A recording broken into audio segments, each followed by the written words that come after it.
Oh, summer's here and it's time to relax. Hold on, wait. Summer's here, but we've got work to do. Hi, we're Brandon and Megan Giggling, and we help people begin their personal growth journeys. This summer, we're bringing you the Summer Growth Series, 2 months of quick episodes packed with practical steps and advice you can use right now to jumpstart your growth journey. Already into personal development? Don't worry, there's plenty of good tips here for you too. You ready? This is the Fools in Love podcast.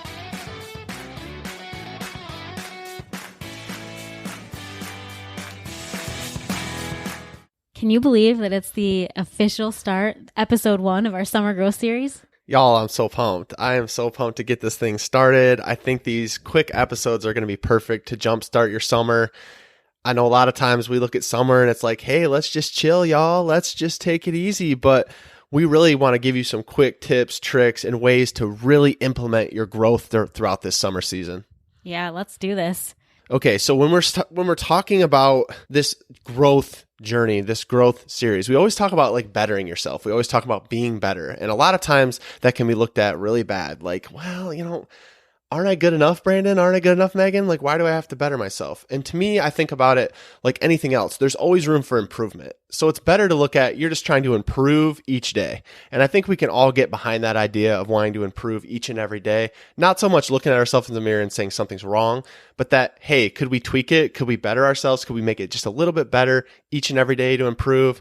And if we look at it that way, you can kind of turn it away from that negative space. I think it's important to start there, because I know a lot of negative connotations can start to come with this idea of growth and being better. It's like, well, what's wrong with me? Why? And it's like, there's nothing wrong with you, y'all. But we just want to help you get to that next level. And I think we can do that with this growth series.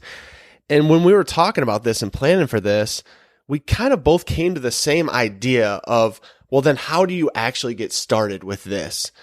And what we both came to is you really have to be able to create habits to make this thing possible, because we all have the best of intentions starting out, but without a plan, without putting those habits in place, it's just going to be really difficult to continue on this journey. Yeah, and I don't know about you guys out there, but for us at least, it seems like when we try to start something new, we're really, really great for like 3 days or 3 weeks or a certain number of time. But there always comes a point where it's like, and you kind of fall off. And I think that really that's where you have to change it from just like this new thing that you're doing to a habit that you're just creating for all time.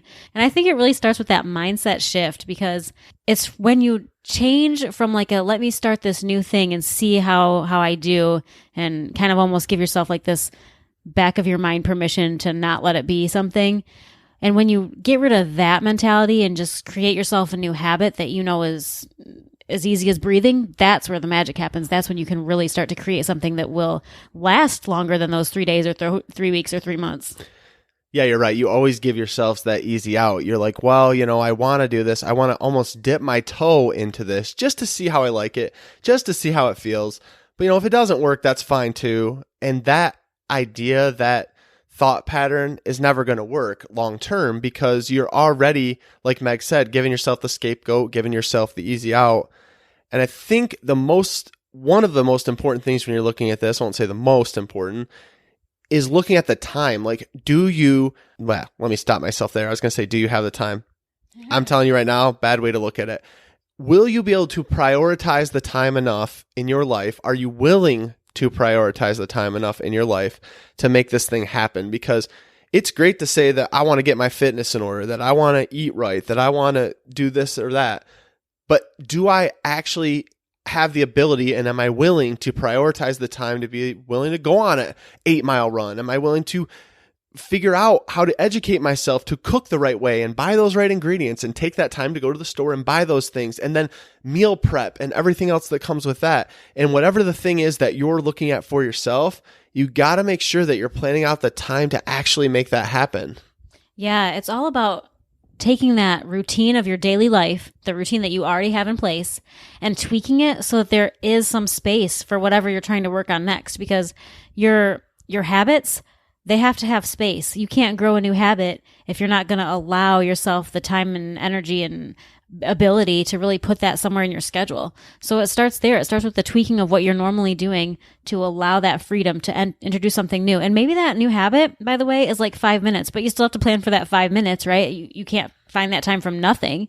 So what's going to move around? And that's where you start. Yeah. And I think about for us, like when we were just even talking about the idea of this episode and giving you guys these tips of what to do, for us, I was like, well, what did we do? How did we get to the place? And what do we still do to this day that makes that possible?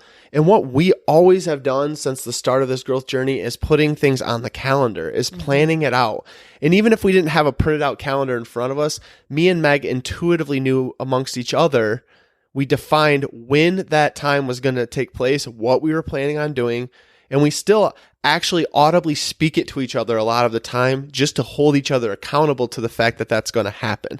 Because you'd be amazed at how easy it is to let things fall off when you don't have anything in front of you and when you've told absolutely no one. Yeah, so we'll give you just a real practical, real life example of what we're going through right now. So for a while, our running routine had just fallen totally off. Like neither one of us were on top of it. But in the last few weeks, we've been really trying to get back on track. We're trying to recreate the habit that we lost when we went through the move and everything else. So in order to recreate that habit, I've had to be like, listen, Bran, tomorrow morning I'm running. So I need you when you wake up to make me get out of bed. I need you to not let me sleep in. Like, even if I'm like, nah, I don't want to. I'm so tired.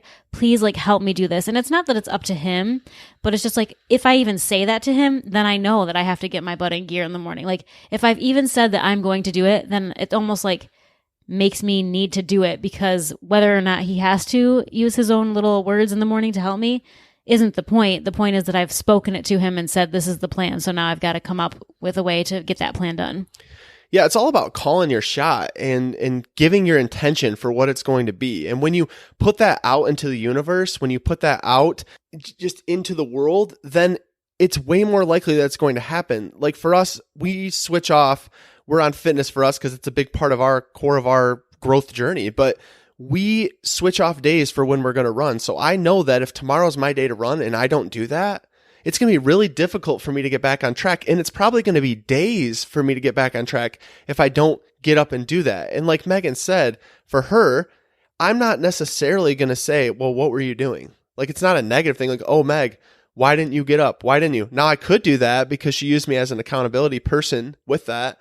So if she's telling me that, it means she wants me to hold her accountable. But at the same time, she's holding herself accountable because she's knows that she spoke that to me and she knows that she set that intention. So then she holds herself accountable to go make that happen, even if I don't say a thing at all. And guys, I just want to point out real quick too that even if you don't have somebody that you're going to speak the words to, listen, you can create your own accountability and you can celebrate your own successes super easily. And I actually just had a mom friend of mine tell me that what she had been doing recently is she had a calendar and she would literally like X off every day that she went on a run. Like she had started running recently. It's not a habit for her yet. She's creating the habit right now.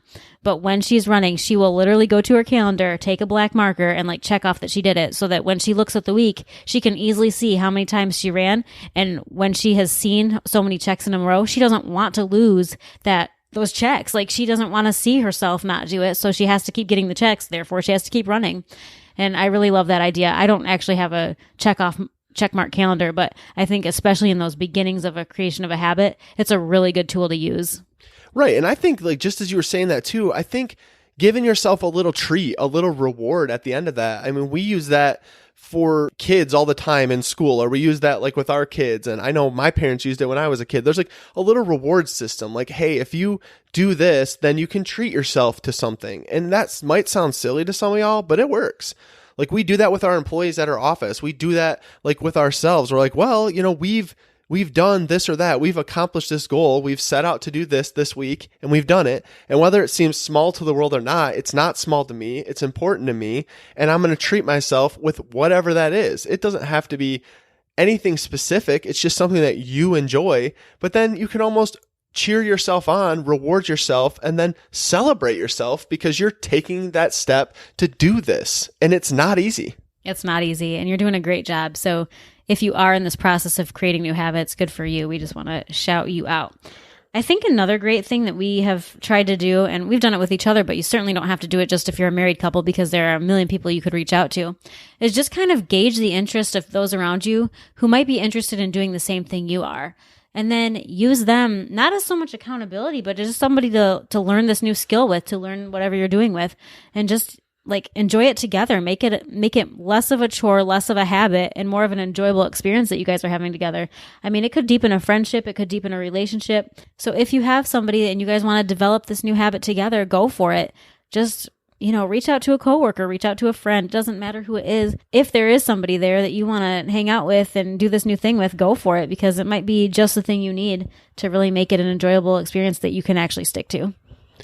I think the idea there is just growth is easier in numbers. Like, it's easier the more support that you have. Like Megan said earlier, you can do this thing by yourself, but it's also easier if you can find someone that might also be interested in it. And I would argue too, it doesn't even have to be the same thing. You don't both have to be getting serious about your fitness. You both could just agree that you're going to check in on each other and check in on each other's goals. Sometimes just as easy as a text message or a phone call or an email is enough to be like, okay, I'm accountable to this person and I'm accountable to myself, and I'm going to make this thing happen and I'm going to develop this habit. Because the struggle really is, a lot of times when we're at the start of this growth journey, we want to do something. We have that motivation in that moment, but that motivation is fleeting. Because what happens on the days when you don't want to do it? But if you have someone who's checking in with you, or you have a way to check in with yourself and reward yourself, then it's easier to then get that goal accomplished and keep on the right track, because it's so easy to fall off. It just is. If you couldn't tell, we're really big on the whole accountability thing. Right. And then I think the other thing with that is, I struggled with this so much, y'all, so I'm going to laugh for a minute, but when you start on a journey to better yourself, be very careful that you don't choose 10,000 things that you want to better at the same moment.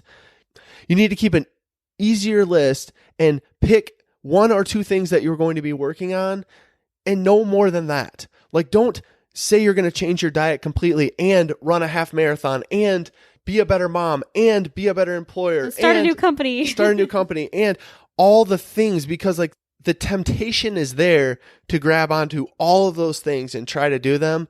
But then you're going to show up a lot of times like we do, and we've admitted this to y'all, about showing up with a C+ average on everything you're doing because you want something to stick. You don't want to oversaturate your life so much that nothing is going to stick and you can't actually improve, because then it's not serving anything to have your plate so full that you can't possibly keep up with what you've set in front of yourself. And another thing just that I found really helpful for me personally is just to be able to have this, whether I write it down or whether I keep it in my phone or whatever, just to have this little like running list of things that I'm finding out or learning or noticing about my new habit. So we're going to we'll just use running because we've been talking about running. So if all of a sudden I feel more energetic, like I'm going to write that down. And then I'm going to reference that when I don't feel like running, right? Because then I know, like, hey, Meg, reminder, if you do run, like, you will feel more energized. You will feel better. You will feel stronger. You will be all of the things that I found out during this building of this habit. And I think the more that you can have these, like, positive things that have come out of your new habit building, the more likely you are to want to continue on that path and building that habit beyond 30 days, beyond 60 days, beyond 90 days, until it's just a regular part of your life. Right. It's all about making commitment, y'all. And I'm glad you said that 30, 60, 90 day, because that's the thing. When you are setting out to do whatever it is you choose, it doesn't even matter what it is. Anything along this growth spectrum we're talking about, if you decide to do it and commit to it for 30 days. And then once you get to the end of that 30 days, then say, hey, why not 60 days? Then why not 90 days? But you have to commit to 30 days, because the problem is you're going to start down the journey, and as soon as you stumble, you might fall off for a day and then give yourself the excuse to fall off forever. I'm going to challenge you not to do that. I'm going to challenge you to commit today or whenever that day is, but I would challenge you to make it today, to do this for the next 30 days, whatever it is for you, and then commit to that, because each day that you do it, you're showing yourself that you can be committed to something, that it is possible what you previously thought was impossible, and that you are capable of so much more.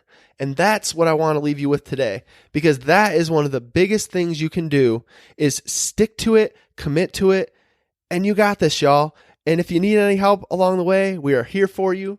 You can reach out to us over at the Fools in Love podcast. We're going to be hitting you up all summer with more of these growth tips, with more of these growth things throughout this whole series. I'm so excited, y'all. I cannot wait to dig into it. I'm so excited too. And guys, listen, if you enjoyed this episode, will you please share it on social? Will you please hit us up? Will you please leave us a review on Apple Podcasts? We would love you forever and ever. We can't wait to see you next week. Have a good one.